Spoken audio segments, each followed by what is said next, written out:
Барокна сендвичарница ќе никне и кај спомен куќата на мајка Тереза.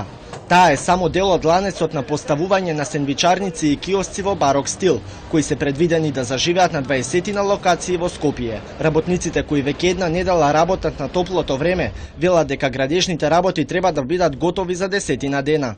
Барокната сендвичарница ќе биде поставена на само неколку метри од споменикот на мајка Тереза. Колкави ќе бидат димензиите на објектот, за сега не се знае и дали целосно ќе го засени споменикот. Граѓаните кои живеат во околните згради и случајните менувачи застануваат и не им е јасно што ќе се гради на овој простор. Не знам, немам такви информации, не знам, али ова мислам што гледам центарот во неколку дена овде што шетам низ центарот, многу е стесна зградата. Не сум информирана што ќе се гради, спрема тоа не можам да кажам ништо. Доека не има надпис да се каже што е вака, само може претпоставки наши да бидат. На сендвичар, порно сендвичи да ја наполнат, а ние да имаме пари и да купуваме.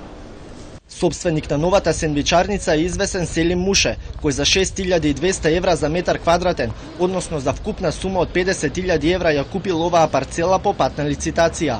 Автор на идејното решение е архитектот Жарко Чаушевски.